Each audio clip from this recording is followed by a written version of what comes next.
Te vi llegar tan alto. Como exalumno es un honor poder entrevistar a María Montessori y además ahora, como estudiante, como preparándome para también Como ser guía, guío. como guío. Es un honor estar aquí con María Montessori. Y quisiera preguntarte, María, si tú pudieras concentrar, ¿cuál es el descubrimiento que hiciste? ¿Qué es lo que descubriste a la hora de observar a los niños que revolucionó? Y tal vez todavía estamos tan cerca que no nos hemos dado cuenta. La revolución que representó lo que tú hiciste. Para contestarte bien, creo que tendríamos que hacer como leer el contexto donde yo me encontraba. En el tiempo donde yo vivía, los niños no eran importantes. Los niños eran como un relleno de la sociedad. No participaban, no eran tomados en cuenta, no había ni siquiera muebles adecuados para el tamaño de los niños.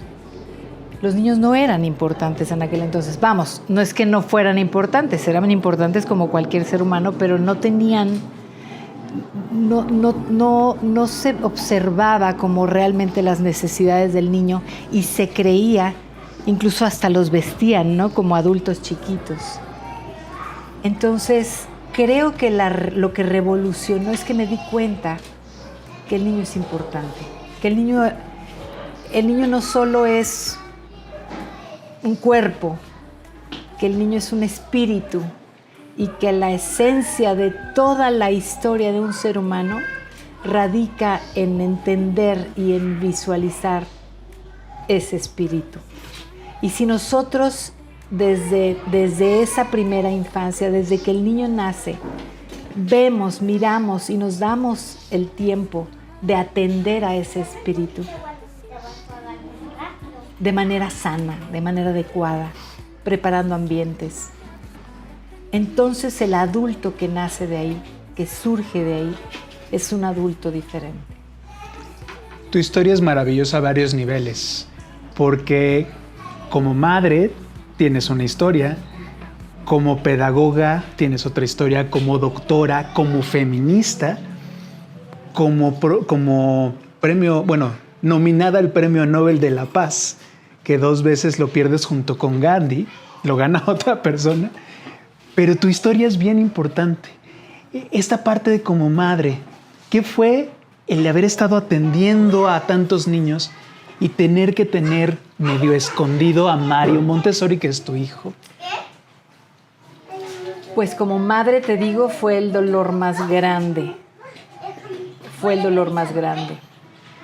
Pero como científica te digo, tuve que elegir, tuve que poner en una balanza qué era lo más importante, el trabajo que yo tenía por la humanidad o el trabajo por mi hijo. Y fue muy doloroso, muy profundamente doloroso. Pero finalmente, después de 15 años, pude tener a mi hijo, pude compartir con él y al final él compartió conmigo el mismo sueño. ¿Qué es lo que más disfrutas de los niños, de estar con ellos, de trabajar? Esa esencia, esa espontaneidad, esa capacidad de asombro, esa capacidad de sorprenderse por cualquier cosa insignificante, una hormiga, una lombriz, ¿no? Un caracol, el sol, las nubes, que se movió la nube y tapó el sol. Cualquier cosa insignificante, cualquier cosa que pareciera insignificante, porque no hay nada insignificante, para ellos es algo sorprendente y extraordinario. A veces los adultos creemos que los niños lo saben todo como nosotros. Y entonces esa sorpresa no la compartimos, esa capacidad de asombro no la compartimos.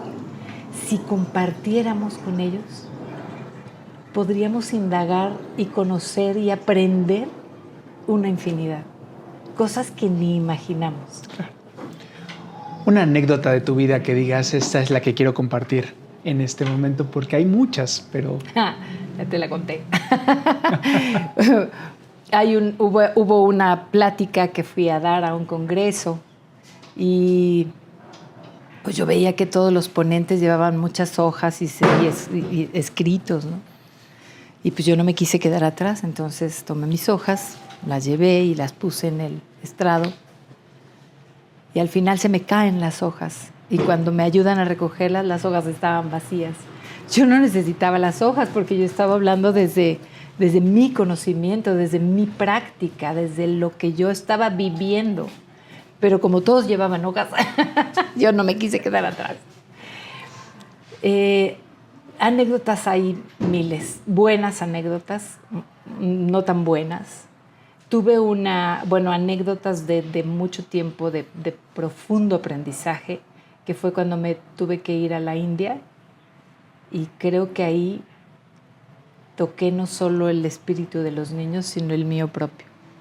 Ahí pude encontrar a la esencia del ser humano y de lo que hacemos en esta vida, la misión, la educación cósmica. Y eres hija de tu tiempo, como una mujer en un tiempo donde no podías ser doctora, no te dejaban ser doctora, pero además te toca huir de 3 guerras. De la Primera Guerra Mundial huyes de Italia, en la Guerra Civil Española huyes de España y en la Segunda huyes de Holanda para llegar a la India. ¿Cómo crees que el haber vivido uno de los puntos más bélicos de la humanidad, transforma tu visión de la paz hacia los niños? Totalmente. O sea, yo hace un momento les decía, esta esencia, este espíritu del niño, el niño nace pacífico. El niño nace, la esencia del niño es pacífica. El niño viene de la luz, voy a decir. Y si pensamos que ese niño se convierte en adulto, el adulto debería venir de la luz. Pero el adulto empieza a buscar competencias, rivalidades y pierde contacto con su esencia. Yo no nací, sí pacífica, pero no nací suavecita de carácter. Soy una persona de carácter fuerte, que lo que me propongo le hago como tenga que hacerle, pero lo logro. Y cuando pasa todas estas dificultades, agradezco este carácter con el que yo nací, esta posibilidad que mis padres me dan de poder extenderme y hacer, cumplir mis sueños, ¿no? Pero no fue fácil, fue también muy doloroso porque pensaba en una misión que era lograr la paz a través de la educación de los niños, y cuando esto sucedía la veía muy, muy distante, muy distante. Creo que tenemos un trabajo muy, muy profundo que hacer. Creo que entender verdaderamente esta espiritualidad del niño, esta espiritualidad con la que nos pone en contacto a nosotros mismos, es esencial, es indispensable, es como nuestra misión en esta vida para lograr entonces una educación de paz. También yo te voy a pedir un mensaje en este momento para mamás, para niñas, para estudiantes de pedagogía, pero estudiantes de medicina. Pero ¿qué mensaje tiene tu vida para este nuevo mundo que estamos tratando de construir a partir de los niños? Me hablas de mujeres.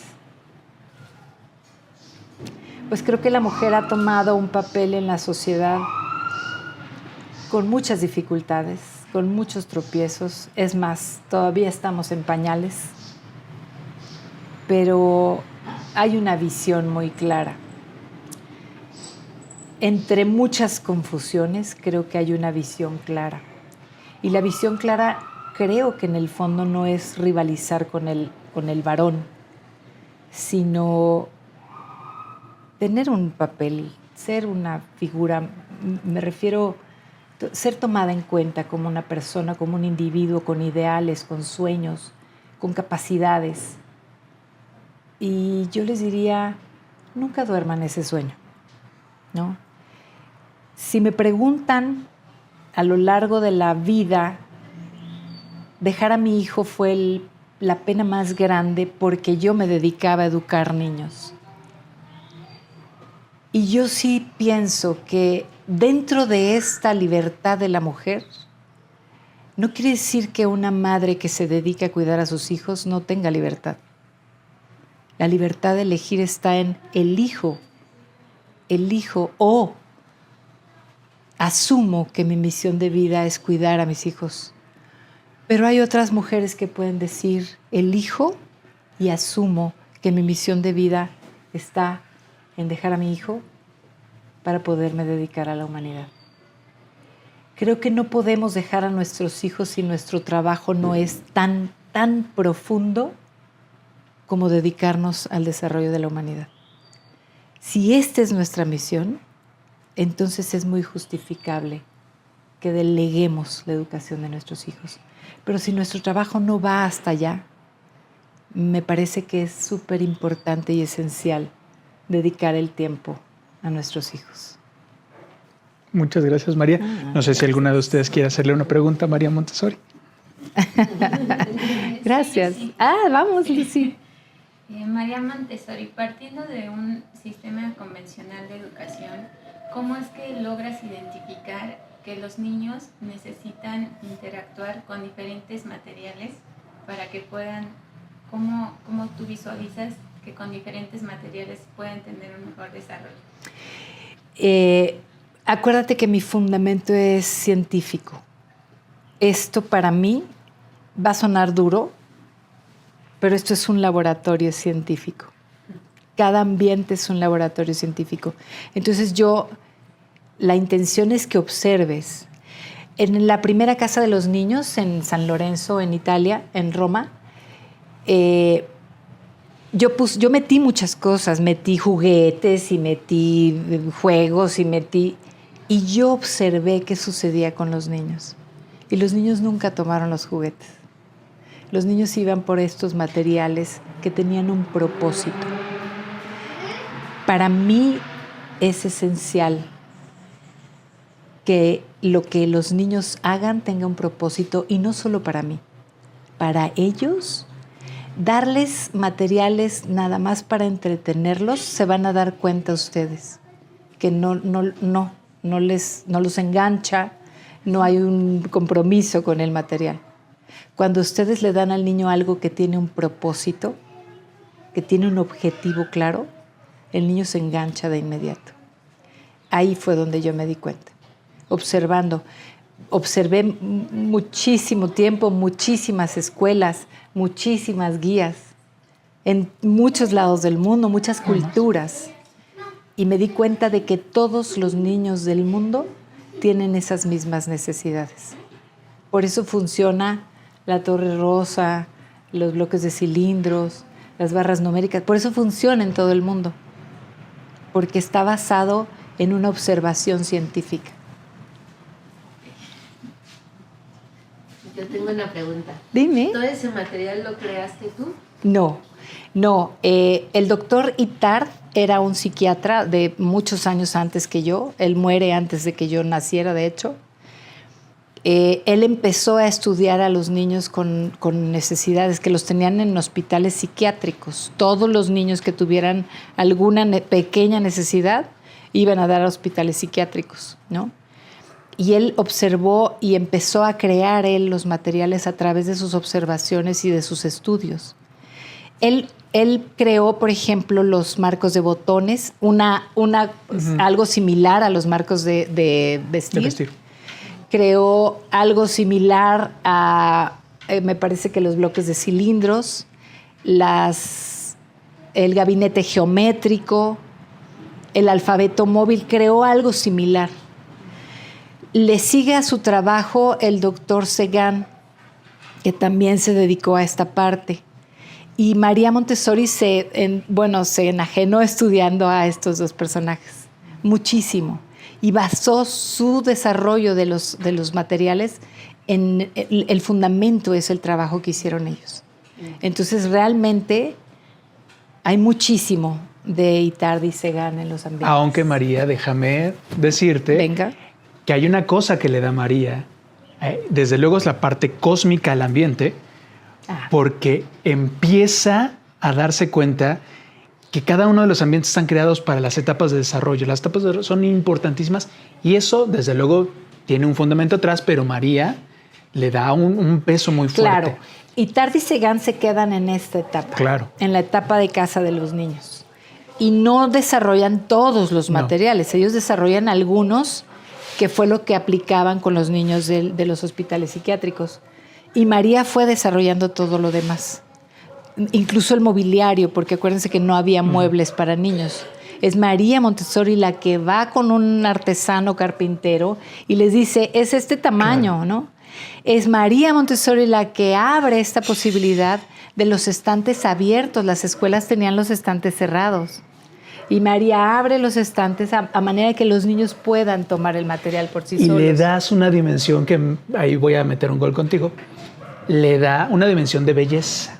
Absoluto. De belleza. Absoluto. O sea, el hecho de que el material sea atractivo en todos los, válgase, sentidos, para la nariz, para la vista, para el tacto, y que cada material esté ligado, porque esa es una de las grandes propuestas que hace María, que el material tenga un brinco, no te queda solamente en el mapa te lleva al lenguaje, el lenguaje te lleva de repente a la matemática, la Todo matemática está te lleva a la conectado. historia, todo está conectado y eso se llama educación cósmica.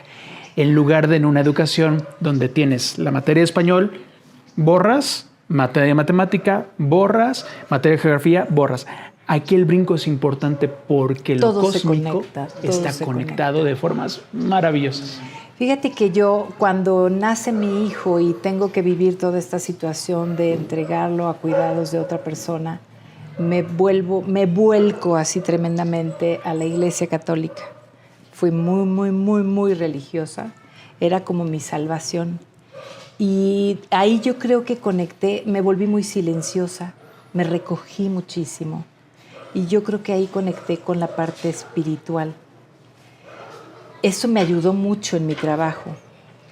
Posteriormente, muchos años después, llego a la India y me doy cuenta de cómo no solo estaba encerrado en esta Iglesia Católica y en la conexión, incluso hay un libro que escribo de Dios y el niño, y la conexión que existía de Dios con los niños, ¿no?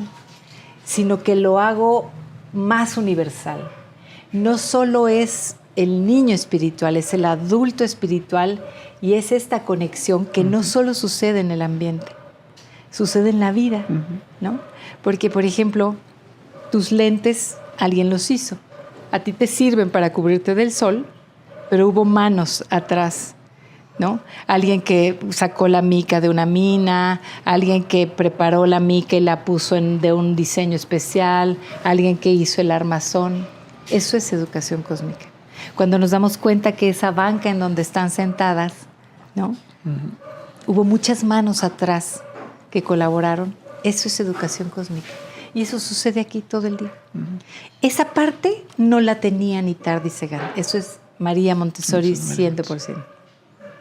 Y viviste en la India junto con Mario Montessori, tu hijo, que él vive la parte cósmica en la India, en la sociedad teosófica, que es una sociedad donde se juntan varias religiones, y ella entra ahí. Pues ahora sí que exiliada, porque siendo italiana ella es de parte de un país del eje. Entonces, pues es enemiga de los aliados. Entonces, le permiten estar en esta sociedad teosófica y todo eso lo vive Mario. Y honor a quien honor merece, Mario desarrolla parte de las grandes presentaciones el gran estudio que le dan de la sentido cósmica. precioso a la parte cósmica de la educación. Es. Entonces, desde luego, María es quien observa, quien mueve todo eso, y alrededor de eso se ha sumado un montón de gente para muchísima gente, muchas guías de antaño, muchas personas que desde el inicio creyeron en este proyecto, ¿no? Muchas gracias. ¿Alguna otra pregunta? Dígame. María Montessori, hay, como decías, con toda esta experiencia y la belleza de los ambientes, ¿qué pasa, por ejemplo, cuando ellos llegan a casa? Es importante tener, por decir, el mobiliario, bajar las cosas a su tamaño. Eso es algo importante que se viviera también en casa. Es importante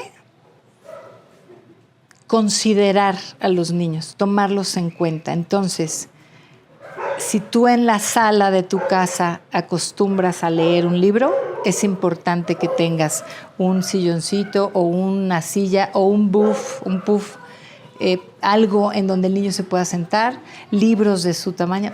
Es decir, si ustedes comen en el comedor, es importante que el niño tenga un espacio a su tamaño en el comedor. ¿Por qué? Porque es la manera en que les hacemos sentir valiosos, tomados en cuenta.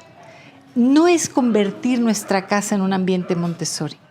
Eso, digo, hay quien lo ha hecho y creo que es hasta complejo.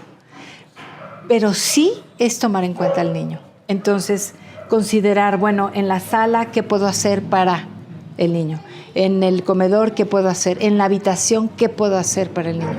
A manera que los niños se sientan parte de esa comunidad que es su casa.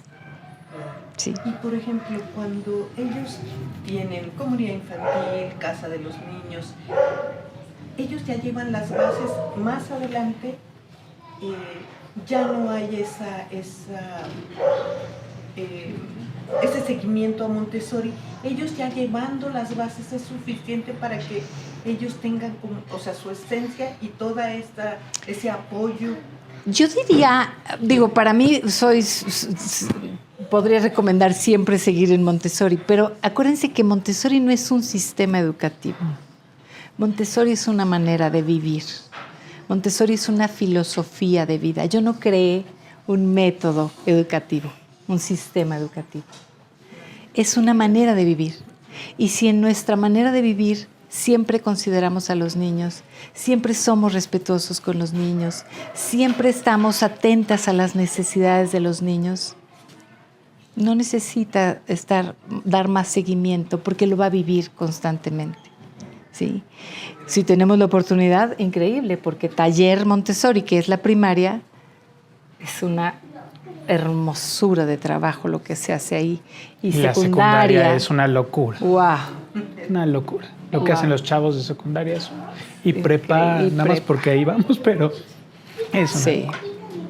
Sí, ya hay hasta prepa, cercana. Entonces, ni se angustie. Ni se angustie.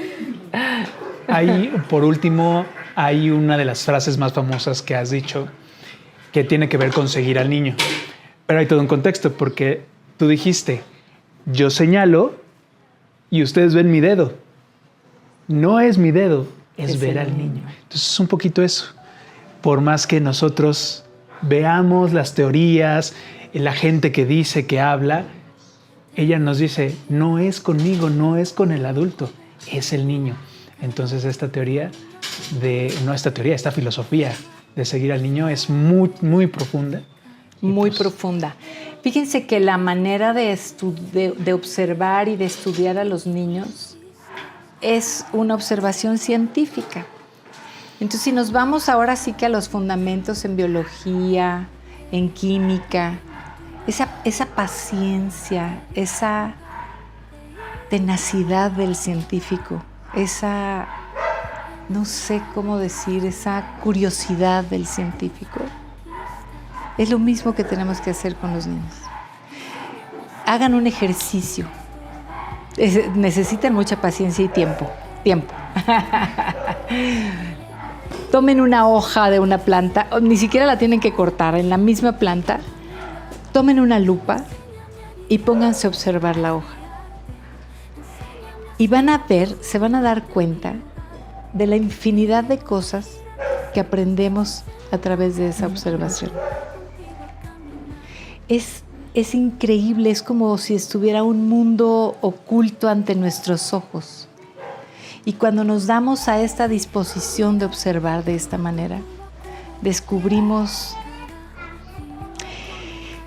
hoy, por ejemplo, nos estamos dando cuenta qué sucedió con los niños, ¿no? Me ven así y sus ojitos a mí me decían, ya no pueden con esto. Ajá. Tenemos que observar. La tarea del adulto de hoy, más que nunca, es observar a los niños. Y es a través de esta observación que podemos entonces enriquecer con lo que verdaderamente necesitan los niños. ¿Sí?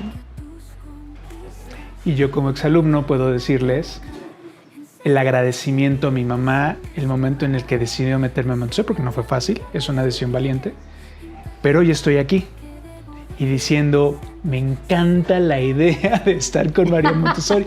Y ellos, no quiero decirles cuántos, pero 30 y tantos años, van a decir, qué maravilla que María Montessori estuvo. Esos detalles son maravillosos. Gracias. Gracias.